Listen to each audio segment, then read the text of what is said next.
Hello everybody and welcome back to another Logan Blackman Show YouTube video. Hope you all have had a fantastic few days since the last time we have spoken to each other. The United States obviously coming off a 2-1 loss to Germany over in Chicago, but on the bright side, ladies and gentlemen, we will be previewing the 2026 FIFA World Cup. Oh my goodness, it's finally here, ladies and gentlemen. I cannot believe it. I really can't believe it. It feels like it hasn't been that long since the groups got revealed. It doesn't feel like it's been that long since the World Cup got announced that it was going to be in the United States. I remember talking to some of my friends at that point in time when the United States got announced as one of the 3 hosts that, oh, we should try to go to the World Cup because there's no way they're not going to have it down in Kansas City. And yeah, they have a game down in Kansas City, but the chances of getting tickets for the 2026 World Cup are very slim, very slim. You don't really make a lot of money when you only have 182 subscribers. And when you're speaking of that, let's make sure to subscribe to the YouTube channel. Here's the statistics. Once again, we're trying to hit 200 subscribers by the end of the World Cup. But if you can do it by the 4th of July, I would greatly appreciate that as well. But also make sure to check out all the links down in the description below, all the different social media accounts, the blog post, the podcast, all that great stuff down in the description below. Also, leave a comment down below on why you feel the way you do about this video, about a team's chances. If you like my predictions, hate my predictions, hate me, I don't know, just let me know down in the comment section below. And also make sure again to subscribe to the YouTube channel and give this video a thumbs up if you're already enjoying it. But if you're not, and you're not a trusting individual, I don't blame you. I'll wait till the very end and I'll remind you there. But if you still don't like it again, leave a comment down below. Just air out everything down in the description or down in the comment section below. But yes, as you can tell by the title and as you can tell by this video and the way I'm talking, that this video we'll be looking at our 2026 FIFA World Cup predictions. I've got the Telegraph up right now. It's got the group stage stuff all here. And yeah, let's just get right into it. So we're starting off with Group A. We got Mexico, South Korea, South Africa, and the Czech Republic. The first game is obviously between Mexico and South Africa. And I am going to have Mexico top the group as one of the home nations in this tournament. Home nation plot armor is a real thing.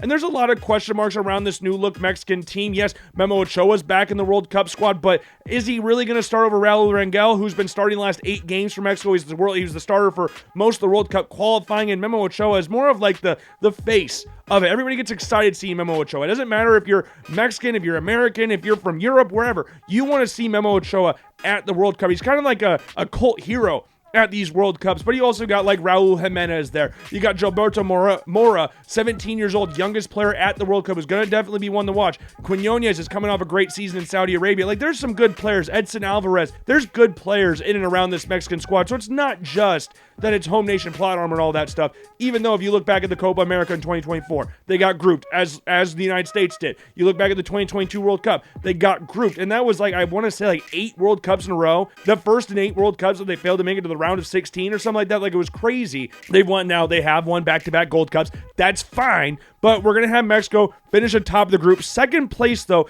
no disrespect to South Africa. No disrespect whatsoever. Ron Williams is one of the most underrated goalkeepers in this tournament. If you really want to call him underrated, I mean, he finished 9th place in the Yashin Trophy a few years ago. Like, he is a very talented goalkeeper. They do have some talented players. Lyle Foster is going to be one of their main guys in this tournament, but just realistically, looking at the squads of Korea and of Czech Republic, I'm going to go with one of those two. And if you're looking at Korea, I think overall their squad is better than that of the Czech Republic. Yes, like Patrick Schick is there. You got Thomas Souček, who they're probably going to use for bully ball in there. They're going to get some set piece in there. Vlad Sufal is also in there. Kovar is in net for them. Like, they've got some good players in and around in the squad. Holzek, he's been battling some injuries this past season. Krejci, the center back, who weirdly, as a center back, was Wolves' second leading goal scorer this year. It's not really that hard to be the second top goal scorer on the squad, but if you look at Korea, like Son Heung-min, yes, he's getting older. Yes, he hasn't scored a goal in the MLS so far this season, but he does have 8 assists to his name,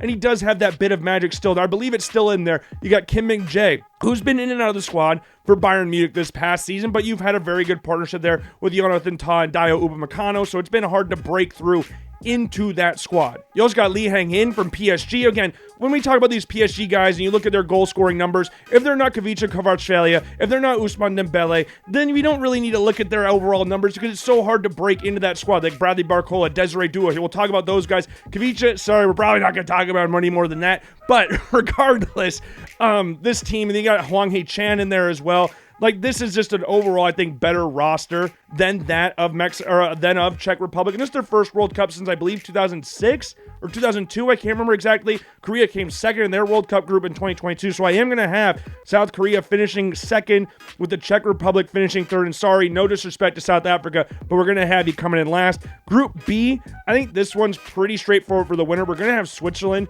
in here. Yes, it's not like a completely loaded squad, but this group isn't that anything that spectacular. But you still got players like Granit Xhaka kicking around the team, who's coming off a fantastic season for Sunderland. Breland Bolo's got his visa sorted out, and you also have Manuel and Kanji still in there, and Doi, who scored 2 goals in their last 2 friendlies. You've also got Ricardo Rodriguez still kicking it around the squad, and Gregor Kobel, one of the better goalkeepers in this tournament as well. In Switzerland, they've made it to the round of 16 in 4 of the last 5 World Cups, so I don't think it's crazy to sit there and say that they're going to top this group. Even though we talk about host nation plot armor, I do think for Canada's sake, this is where it applies here. So I am going to have them coming in second. There's a lot of questions, though, right now regarding Alphonso Davies' health. He's been battling a crap ton of injuries this past year. Obviously, tore his ACL against the United States in that 3rd place game in the Nations League last year. Has been battling some other injuries throughout the course of the season as well. I don't want to say lost his spot completely, because I think on his day, he is one of the best left backs in the world, surely one of the most athletic left backs in the world. Obviously, in Canada, he plays a little bit further forward in Jesse Marsh's system, but you still got players like Jonathan David, who, again, is not coming off the greatest season for Juventus, but Stefan Eustachio is a good player in midfield. Kone is a very talented midfielder for Sassuolo. They've still got good players in and around the squad, but no Alphonso Davies, regardless of how long he's out for, will be big. Kyle Aaron, I think, is also important. Promise David's there as well at striker. You've got good players in and around this team. They struggled immensely at the 2022 World Cup. They've scored, I believe, 1 goal in their entire World Cup existence. I would expect that to change in this World Cup. And then the final team in Group B, or the 3rd place team in Group B, I am going to go for Bosnia. And it's not just to do with that song that just popped up on social media recently. I know it's an older song, but that song still bangs. It still bangs. And Edin Dzeko, back in the squad, or not back in the squad, he's just still in the squad. 40 plus years old, firing on all cylinders for Schalke, helped them get promoted back to the Bundesliga.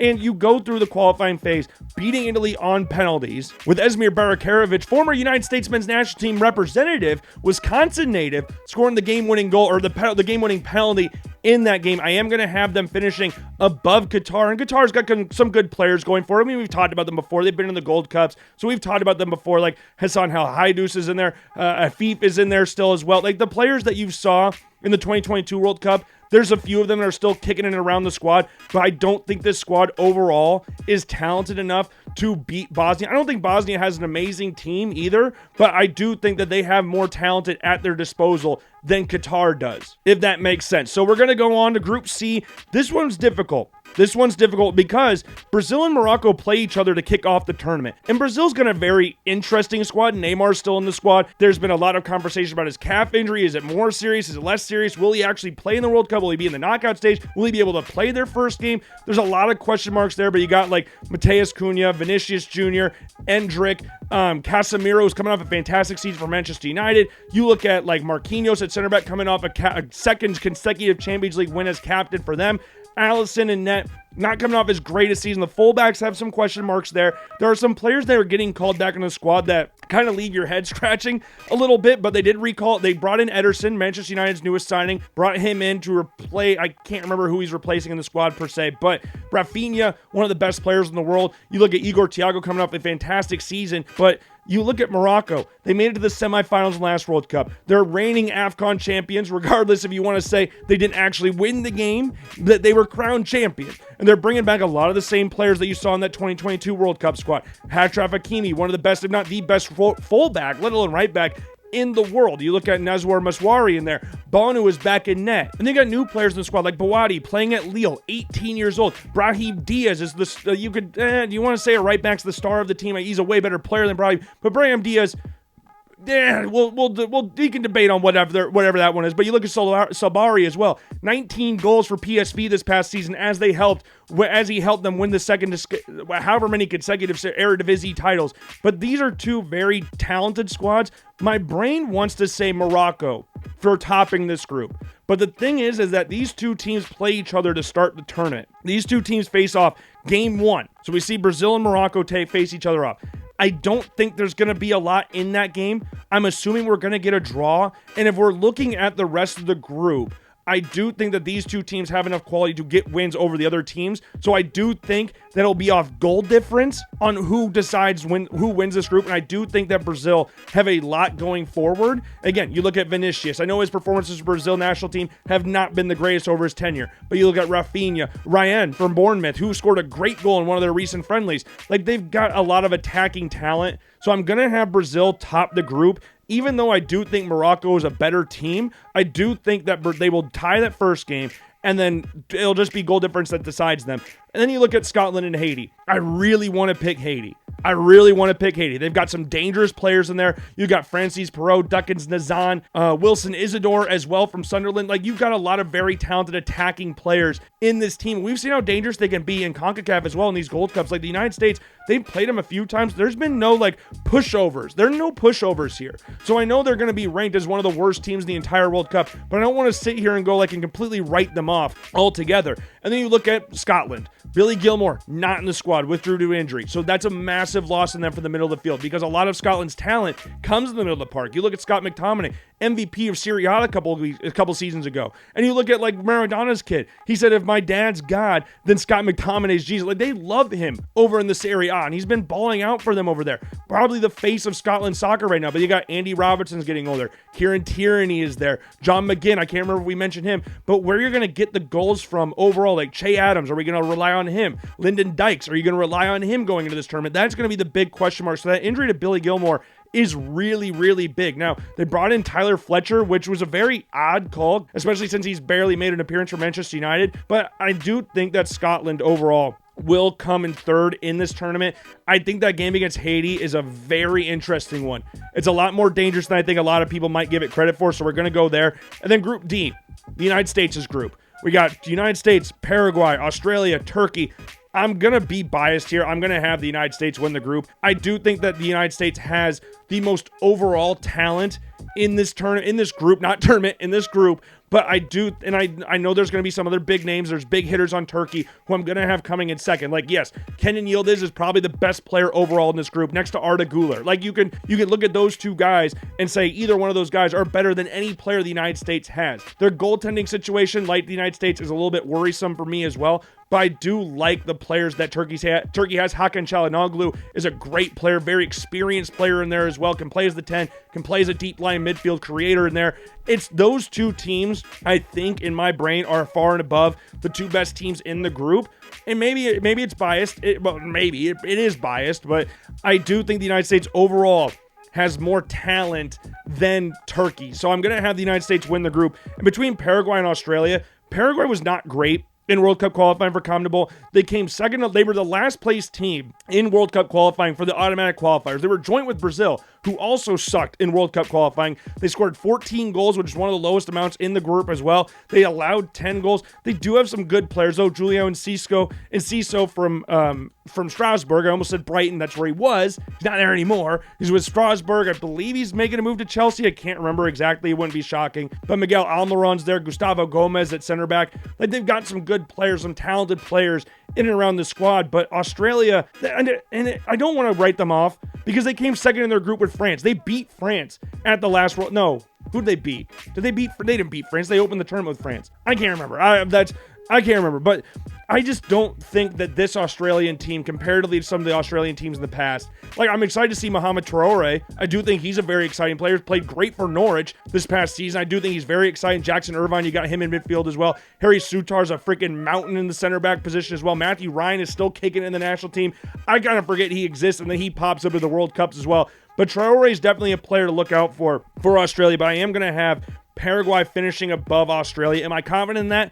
No, because I don't want to count the Aussies out at all, but I am going to have Paraguay over Australia in Group D. Group E, again, similar situation to Group C.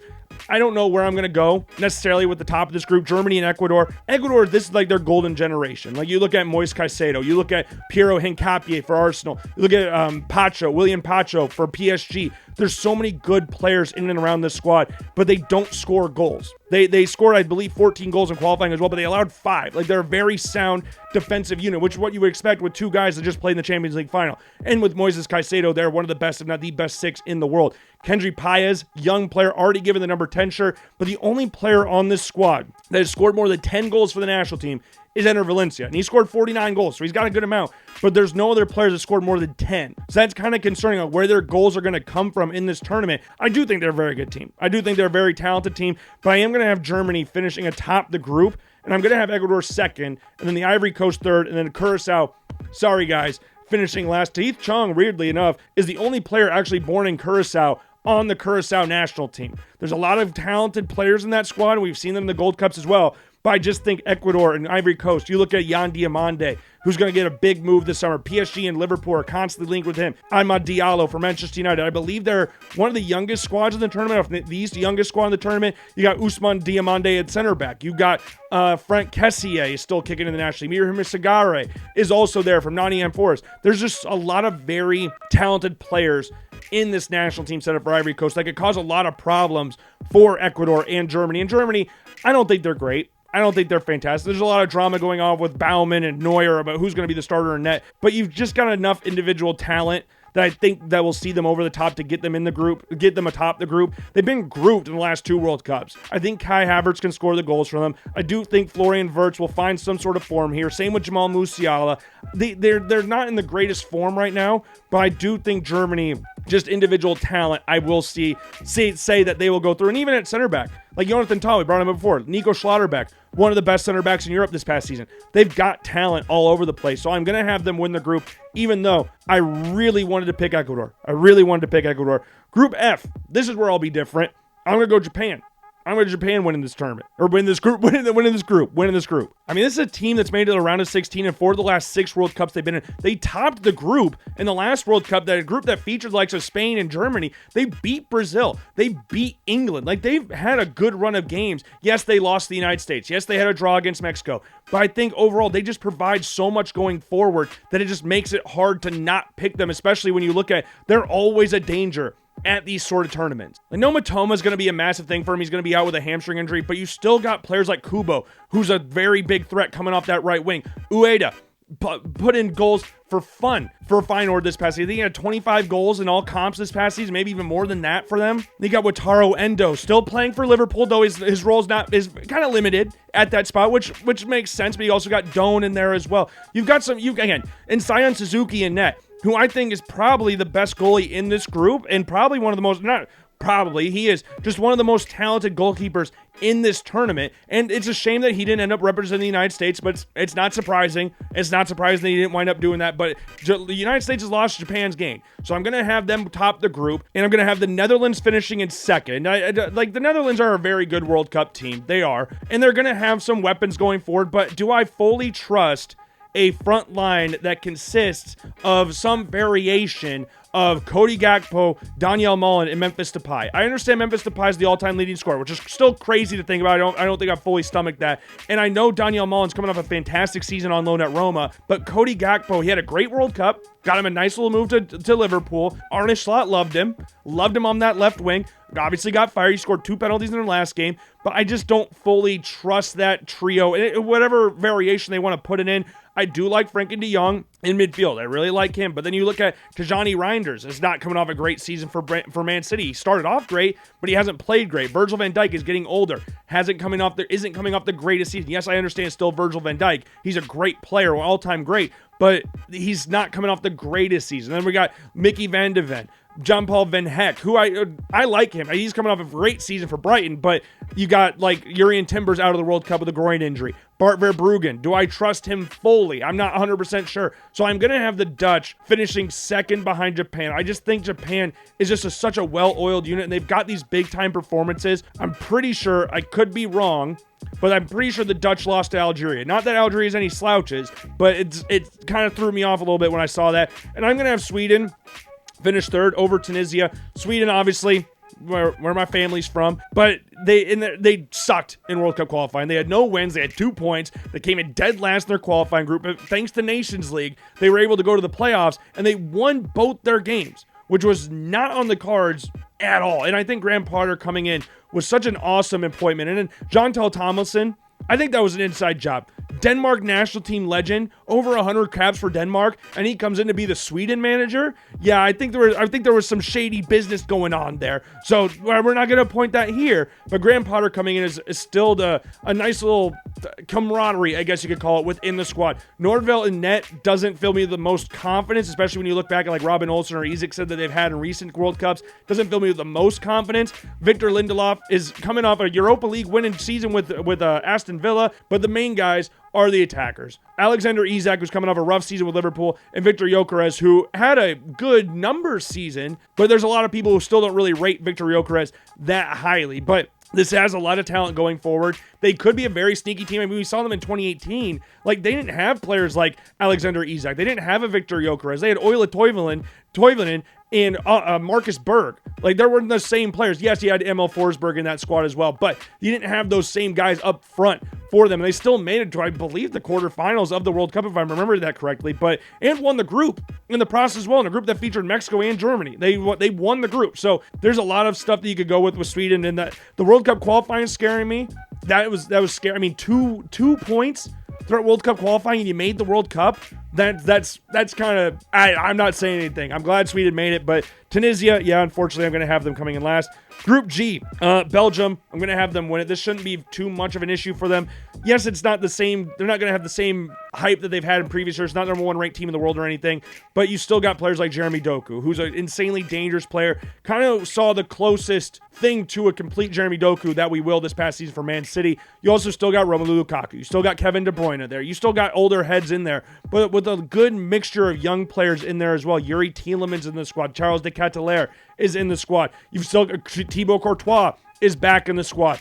And if he gets hurt somehow, you got Sané Lemons, who's coming off a great season for Manchester United. But I do like this iteration of the Belgian national team versus some of the squad. And we saw them beat up on the United States a few months ago. So we're going to go with Belgium, Iran and Egypt, and New Zealand. These are the next three teams.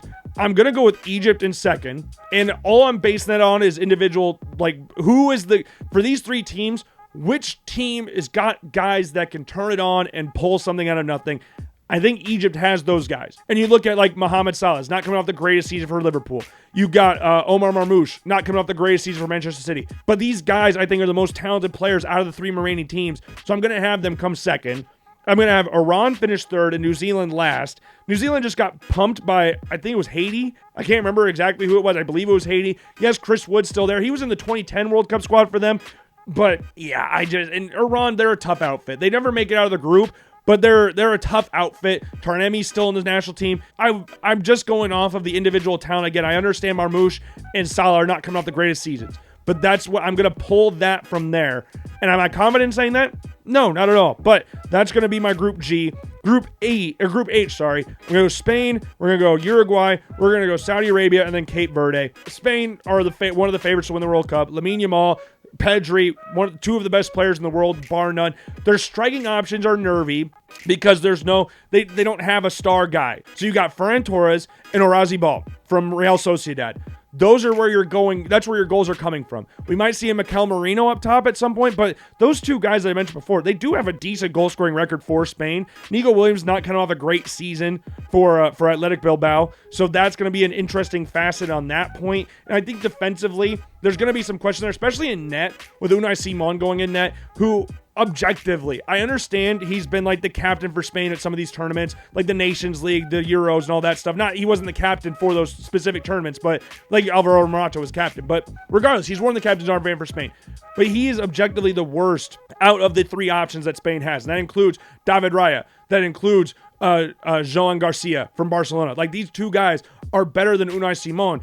But Unai Simon has not really put a foot wrong at these tournaments. So it's hard to kind of say he didn't lose the job. So you got to take it from him, but you also got to do something to lose the job as well. So I understand why in that aspect, but you can sit there and go like, oh yeah, he's the worst out of them. But like Pau Carbasi, you've got Pubol from Atletico Madrid. And Rodri, he's the captain for the tournament. He seemed to be the closest to Rodri that we've seen since he tore his ACL. So he's going to be back. So I'm going to have Spain winning the group. Lamine Yamal, best player in the world probably. But we're going to have him there. Uruguay, no Luis Suarez. Not surprising. There were some people that thought he would still be in there even though he retired in 2024. This team is not like amazing or anything, but you still got like Federico Valverde in the squad. Darwin Núñez is there. You got Dayars Keita is in the squad. Like there's good players. Jose Maria Jimenez. And I like Marcelo Bielsa. So I'm going to have them finish there. And Saudi Arabia versus Cape Verde. Logan Costa and Wagner Pina are two talented players for Cape Verde. But I think like Salam Al Deswari, I think is one of the better players in this. He's older. He's an older player coming off a not as good season in Saudi Arabia as he had previously. But I just think that Saudi Arabia, and you saw them beat Argentina in the first game of the last World Cup. I'm going to have Saudi finish above Cape Verde, but there's not a lot split in between those two teams. Group I, France, obviously. No shocker there. No shocker there. Kylian Mbappe, Ousmane Dembele, Desiree Doué, Michael Olise, just so many attacking options. No Hugo Ekitike, which is sad for him, towards Achilles. But you look at the midfield. Because you're going out with Tchouameni, good player, but then Rabiot, Kanté still getting called in. Kone's coming off a good season for Roma, so I like them. Like him, but that midfield's not, I don't know. I'm not sold in the midfield, but the back line, still fine. I mean, Koundé's there at right back. Saliba, you got Dayo Upamecano. You still got those guys there. Mike Maignan is a very good goalkeeper, one of the best goalkeepers in Serie A. There's going to be some talk. Ryan Cherky, I didn't bring him up before, but another very talented attacking option. So I'm going to have France win the group. In regards to Senegal versus Norway, we're going to have Senegal finish above Norway. Sorry, Iraq. I kind of just blew past you, but that's kind of what we're leaning here. Norway, they scored a crap ton of goals in World Cup qualifying. They were great in World Cup qualifying. Erling Haaland, no surprise. One of the best strikers, if not the best striker in Europe. He, for his standards, had a very up and down season. That up and down season still led to 27 league goals, which is ridiculous, but that's kind of the precedent that he set. You got Alexander Sorloth in there as well, who had another solid season for Atletico Madrid. You've guys got Martin Odegaard in there in midfield. Nyland in goal, who hasn't really played a whole lot for Sevilla this past season, but you still got some talented players going up. You got Berg in there in midfield, but I think Senegal is just, I think defensively, I trust. So you got the attack of Norway and the defense of Senegal. Senegal is a very tight-knit defensive unit. And yes, Koulibaly's getting a little bit older. Idrissa Gueye, we didn't see either one of those guys play against the United States. Edouard Mendy is not like the most amazing goalkeeper of all time. But with that defense, you've got good attackers going forward. Sadio Mane, Iliman Ndiaye, Ibrahim Mbaye from PSG. Nicholas Jackson's dangerous. So I'm going to go with Senegal in second and Norway in third. But that one's very, very close. Very close. Group J, sorry, I can't see. I don't have my glasses on. I should wear my glasses more, but I don't. But then you got Argentina. 17 out of the 26 players from the last World Cup squad are back. And you also got players like Nico Paz in the squad. Very talented player. One of the best players in Serie A this past season for Como. And you still got Messi.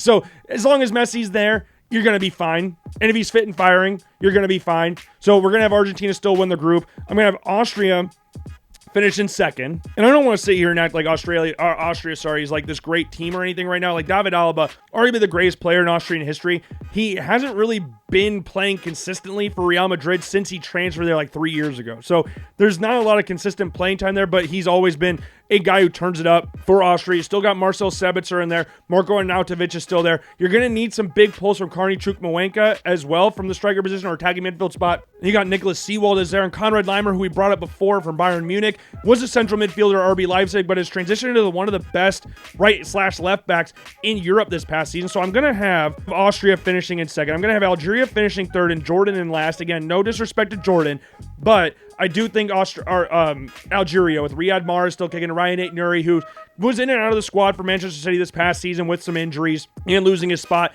to Nico O'Reilly. And then you've got Ibrahim Maza for Bayer Leverkusen, one of the most talented young attacking midfielders in Europe. He's bound to get a big move at some point. I've seen Man City get linked to him a couple times, but I think those guys are going to be enough to get them in third. It wouldn't surprise me if they came in second in this group. It wouldn't surprise me at all, but I am going to have Austria finishing second behind Argentina. Group E, this is the one I've struggled with probably the most out of all of them.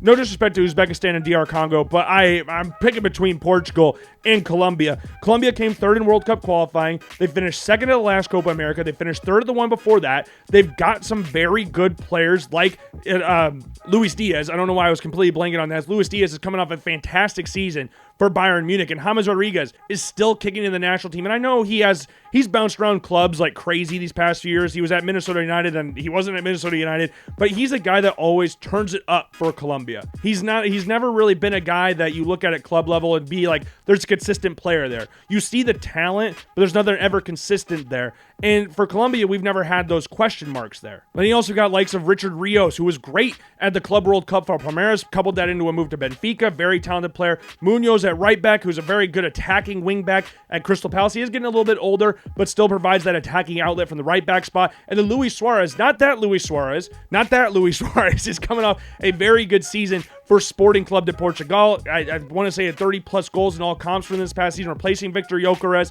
But the big thing is Portugal with Cristiano Ronaldo. I know Ronaldo's not the same Ronaldo that we've known for all these years. Yes, he's still scoring for fun in Saudi, but that's what you kind of expect. For the national team, though, there's going to be some conversation. Are Portugal better or worse with him in the starting 11? Are they better with him in there? Are they better with him in out? Like, remember in the 2022 World Cup, Gonzalo Ramos, he scored a hat trick replacing Ronaldo in the World Cup. So there's going to be that conversation there. Now, Ramos has not had the most consistent playing time at PSG, but that's what we alluded to before. Still can put the ball in the back of the net, just not at a very consistent level. But the big thing for Portugal is their midfield. Bruno Fernandes, Vitinha, and João Neves. That's one of the best midfields in the entire tournament. Bruno Fernandes coming off a season where he just broke the Premier League single-season assist record with 21. João Neves and Vitinha are coming off a season where they just won back-to-back Champions Leagues. Like, they're so talented in the center of the park. The wings are scary. Look at João Felix. Rafael Leao's got immense talent, but we haven't seen that consistently for Portugal. Bernardo Silva's got immense talent, obviously, but he's getting older. So there's going to be some question marks there. João Cancelo, you got Nuno Mendes at right and left back. The center back question marks are there because you look at like Inacio for Sporting, and then you look at Ruben Diaz, who's been kind of kicked out of the starting lineup for Manchester City. There's going to be some question marks there, but Diogo Costa is one of the best goaltenders in this tournament as well. So with all that being said, I am going to have Portugal top the group with Colombia in second, and I'm going to have DR Congo finish above Uzbekistan. I know Kuzanov's there for Uzbekistan. I know they've got some other talented players in that squad, but I like the other guys that DR Congo has. I love myself some Aaron Wan-Bissaka. Wissa, you're going to need to see some sort of performance from him at this World Cup. Bakambu's still there. Chance Mbemba is still there as well at center back, so I'm going to have DR Congo come in third. Portugal and Colombia, that could rotate either way. I don't really know, but do I want to change that?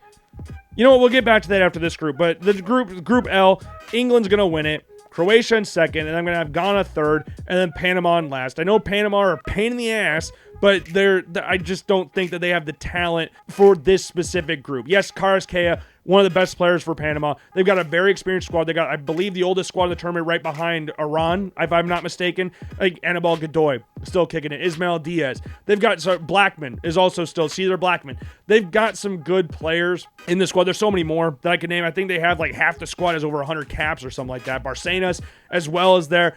But I do think Ghana will finish above them because of the individual match winners. I think Antoine Semenyo is a guy that can do that for Ghana. So I'm going to have them finishing third. But in regards to England, they're the most talented team in this group. Harry Kane's arguably the best player in the world at this point in time, but you've got a very weird squad that didn't get met with a lot of great fanfare. Like Jed Spence is in the squad. Lewis Hall is not in the squad. Dan Burn is in the squad. Luke Shaw, Harry Maguire not in the squad. Jarrell Quansah for Bayer Leverkusen's in the squad. Then you look at like the Trent Alexander-Arnold not being in the squad. Yet that one wasn't really surprising given the immense talent that he truly has or clearly has. It wasn't really surprising seeing him not included in the squad. But then no Adam Warren, and then you got Jordan Henderson there, no Cole Palmer, no Phil Foden. And there's a lot of question marks around England's Thomas Tuchel's squad selection, but it's still a very good squad. Their first 11 is one of the best in this tournament. Jordan Pickford's never put a foot wrong for England. You still got players like Bukayo Saka, not coming off a great season for Arsenal, but did just win the league. So you still got him there. He's rarely ever put a foot wrong for England either. Bellingham is in there. There's some question marks whether he's going to start or not, which I just think is crazy. We already talked about Harry Kane, arguably the best player in the world. Elliot Anderson and Declan Rice is a very talented midfield. Kobe Mainoo is also there. Morgan Rogers will probably come off the bench with Rashford or Anthony Gordon coming off the left side. So it's still a very talented team. So we're going to have them winning, and Croatia's just older. I mean, all your favorite players are still there. Like Modric is still there. He hasn't really shown sign of aging for AC Milan. He's still there. So that's all that really matters at the end of the day. Livakovic is in net. Perisic and Kovacic, Kramaric, like all their guys are still there. But I'm going to say they finish in second. So that's my groups. That's my group prediction. Do I want to flip Portugal and Colombia? Because I do think Richard Rios could. I'm going to stick with Portugal. We'll leave it as it is. We'll leave it as it is. We're not going to tinker. So we'll go down to the third place teams. This one, if you get a win, pretty much, you're going to go through the knockout stage. So let's just go in order here. Do I think Czech Republic will beat South Africa? I do. So I'm going to have them going through. Bosnia. Do I think they're going to beat Qatar? We'll come back to that one. Okay, let's just go over the ones I think Ivory Coast will beat Curacao. I think Sweden will beat Tunisia. I think Norway will beat Iraq. I think Algeria will beat Jordan. And then now we need 3 more teams. I'm going to go with the Saudi Arabia, Cape Verde one's a very interesting one. Ghana versus Panama is a very interesting one. I'm going to leave Panama and Ghana out because I don't know. We'll just leave that one out for now. You know what? I'll go Bosnia over Qatar. I will go with, I'm just scanning the groups because I'm trying to figure out what's the best route would be here. Oh man, this isn't fun. Who else do I think is going to win a game? Okay, I think Czech Republic will beat South Africa. I do think that Patrick Schick can pull that out. I think set pieces will be a big thing for them. Bosnia versus Qatar. I think they'll be more physical than them. Do I trust their defense, though? That's the question. I don't know. Scotland versus Haiti. Their midfield, and I do think Haiti could catch them out. Paraguay versus Australia. I think that game. You know what? I'll go Paraguay. And then one more team. I'll go Iran. Why not? So there's my knockout teams. So Czech Republic, Bosnia, Paraguay, Ivory Coast, Sweden, Iran, Norway, and Algeria. Am I confident in that? No. Scotland, I just think that game against Haiti is scary. Saudi Arabia, I think they'll probably tie with Cape Verde. I can't really do anything to separate those two teams. So I'll probably stick with that. Bosnia is the one I'm the least confident in. Out of all those teams, Bosnia is the one I'm the least confident in. But moving on to the knockout stage, round of 32. I'm going to go with Korea over Canada. On that one. I just think, again, they've got some very talented players in there. Son Heung-min, I think, will be able to get a goal against Canada. And you've also got Kim Min-jae in back. And the question marks regarding Alphonso Davies will be big for going into that game. Germany versus Paraguay. I'm going to go with Germany. Japan versus Morocco. That's a terrible outfit. That's a terrible game. Man, I'm going to go with Morocco. They've been there. I'm going to go with them. Japan lost on penalties to, I believe, Croatia in 2022. So we could see a similar situation there. Brazil versus the Netherlands. I'm going to go with the Dutch. In that one, which is crazy to think that the second place team goes further along than the team that won the group. But that's the reality in which we're living in right now. France versus Sweden. Sorry, boys. Going to go with France. Ecuador versus Senegal. Man. I'm going to go with Senegal in that one. We're going to go Senegal there. Ivory Coast versus Mexico. I do think there's a very real chance that Ivory Coast beats Mexico, but I think home soil, I'm going to go with Mexico. England versus Algeria. Group of the easy group in the 2010 World Cup, so we'll go with England. Bosnia versus the United States. I may be from Bosnia, but I'm taking America. I'm taking America there. Belgium versus the Czech Republic. I'm taking Belgium. Colombia versus Croatia. I just think Croatia, the old legs, tired legs. I'm going to go with Colombia. Then you got Spain versus Austria. I'm taking Spain. Switzerland versus Iran. I'm taking Switzerland. Argentina versus Uruguay is a crazy game for a first-round knockout stage. I'm taking Argentina. Portugal versus Norway. Sneaky game. Could be problems for Portugal. But I am going to go with Portugal over Norway. And then Turkey, I'm going to go with them over Egypt. So go to the round of 16. We got France and Germany. I'm going to go with France. I'm going to go South Korea versus Morocco. I'm going to go with Morocco. Then I'm going to go Senegal versus the Dutch. Rematch of 2022 World Cup. I'm going to go with the Dutch. Then we're going to go Mexico versus England. We're going to go England. Spain versus Colombia. I'm going to go Spain. United States versus Belgium.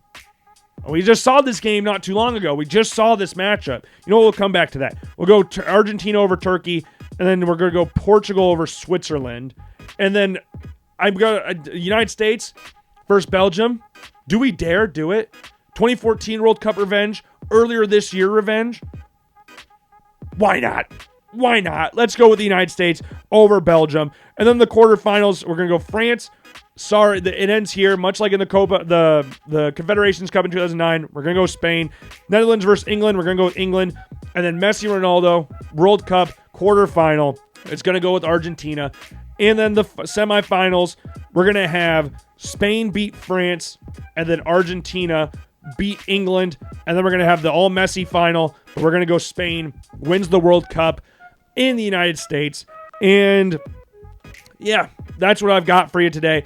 I don't know, like, the ones I'm nervous about are Portugal. Portugal is a team that kind of scares me a little bit because I'm not the biggest fan of Roberto Martinez at all.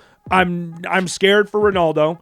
I'm scared of their wingers, but I do think they're going to they got to figure out something. Maybe Ronaldo will finally get a knockout stage goal for the World Cup. I don't know. But that's what I've got for you today on this World Cup edition of the Logan Blackman Show. I hope you enjoyed. If you did not, I sincerely apologize. Try to be better next time. Mentally know if you love my predictions, hated my predictions down below. There's going to be some sort of upset in here that I'm not predicting at all, and I don't know why. I don't know why I'm being so safe. It's actually frustrating me why I'm being so safe, but that's the reality in which I'm going with right now. Am I confident in these? No, not at all. But we're gonna move on. We're not gonna take her. So let me know your thoughts down in the comment section below. Again, check out the links down in the description below. Make sure to subscribe. We're trying to get to 200 by the end of the World Cup. And if we could get there by the 4th of July, that'd be even cooler. And give this video a thumbs up if you enjoyed it. If you did not, I sincerely apologize. Try to be better next time. And I will see you guys later. Peace.